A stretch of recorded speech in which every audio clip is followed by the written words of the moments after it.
매일 성경 묵상 나눔입니다. 3월 13일 월요일입니다. 오늘 묵상하는 본문은 마태복음 20장 17절에서 34절입니다. 본문을 읽습니다. 예수께서 예루살렘으로 올라가려 하실 때에 12제자를 따로 데리시고 길에서 이르시되 보라 우리가 예루살렘으로 올라가노니 인자가 대제사장들과 서기관들에게 넘겨짐에 그들이 죽이기로 결의하고 이방인들에게 넘겨 주어 그를 조롱하며 채찍질하며 십자가에 못 박게 할 것이나 제3일에 살아나리라.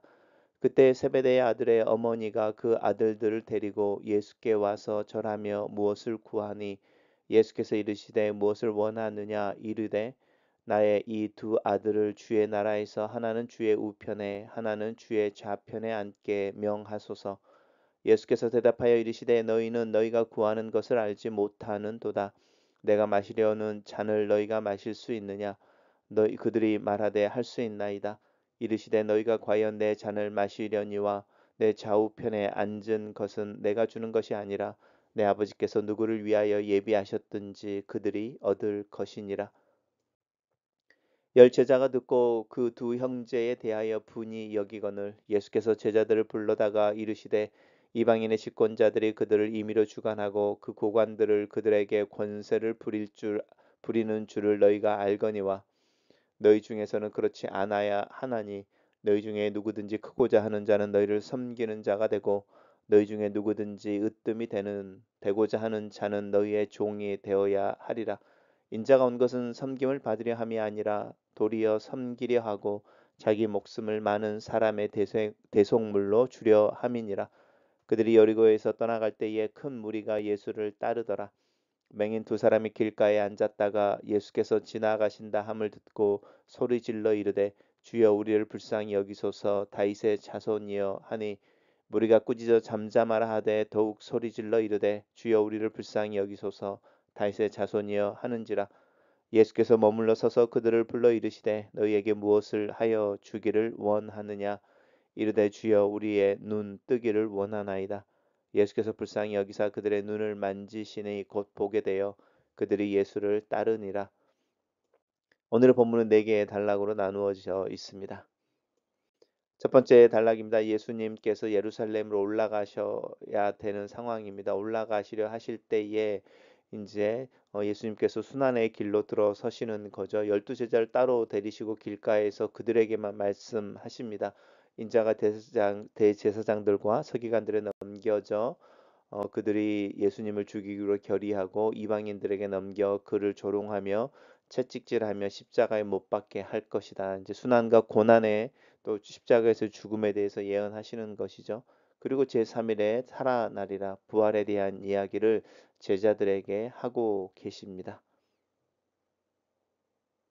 단락을 요약해 보겠습니다.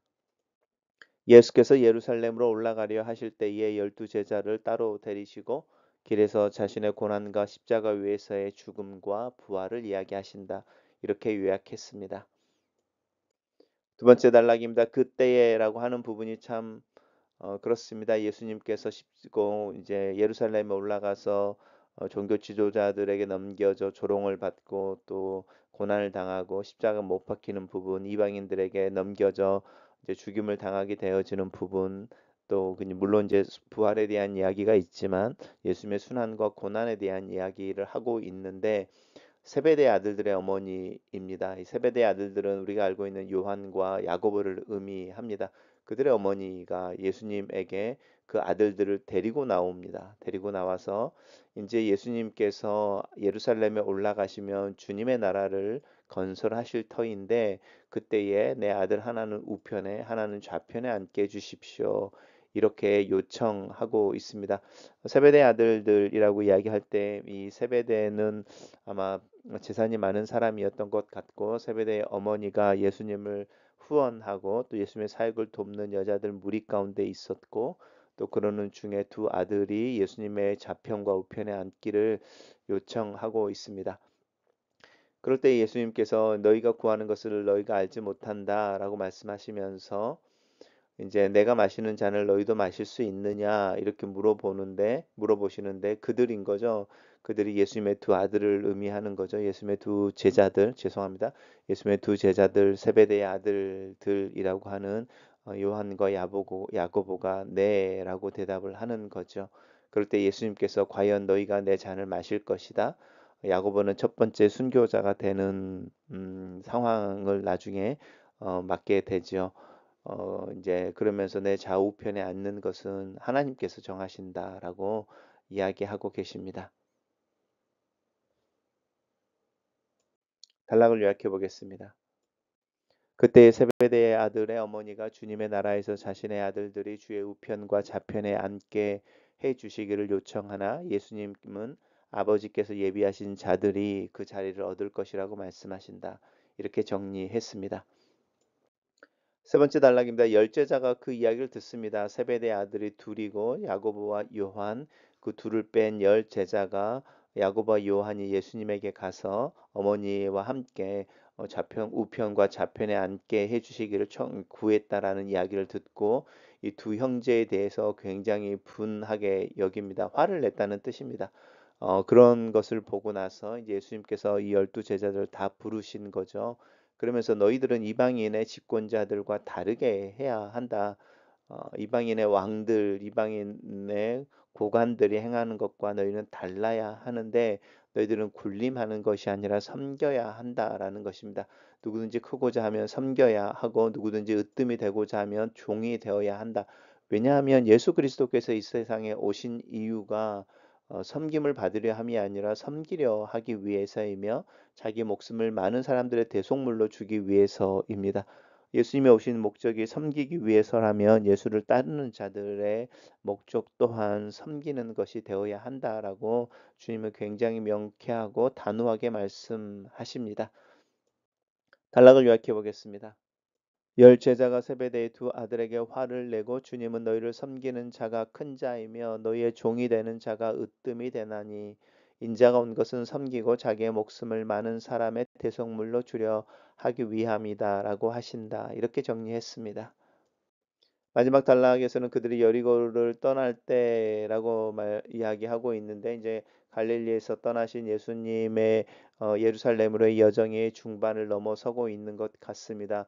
예루살렘에 들어와서 이제 뭐 여리고가 이제 예루살렘으로 가는 중간에 오아시스처럼 있는 동네여서 그곳에서 쉬셨던 것 같고 우리가 잘 알고 있는 어, 키가 작은 삭개오 또한 이 여리고에서 세관장으로 있었던 것을 저희 알고 있죠. 여리고를 떠날 때 큰 무리가 예수님과 함께 지나고 길가에 있던 맹인 두 사람이 예수님이 지나간다는 이야기를 듣습니다. 그리고 소리를 질러서 주여 우리를 불쌍히 여기소서 다윗의 자손이여.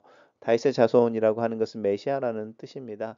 그래서 이제 무리가 시끄럽다고 꾸짖을 때에 이 두 맹인이 오히려 더 소리를 질러서 주님의 은혜를 구합니다.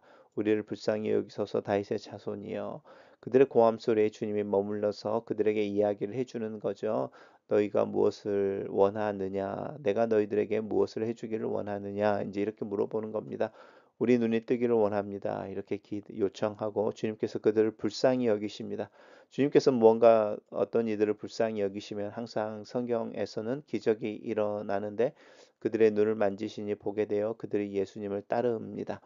단순히 소경이 예수님으로 인하여 눈을 떴다 이런 부분들을 뛰어넘어서 지금 열 제자들과 또 예수님의 우편과 좌편에 앉기를 원했던 세베대의 두 아들 다 합쳐서 12 제자들은 아직 앞을 보지 못하고 있는 맹인들이죠. 그에 비해서 자신들의 맹인이어서 주님의 은혜를 구하는 두 맹인은 앞을 보는 자가 됩니다.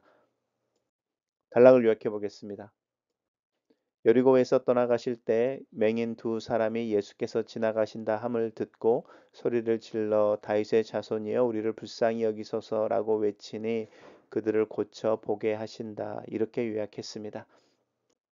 매일 성경 교재 본문입니다. 예수께서 예루살렘으로 올라가시는 길목에서 제자들에게 세 번째로 자신의 순환을 예고하시면서 처음으로 십자가에 못 박힐 것을 말씀하십니다.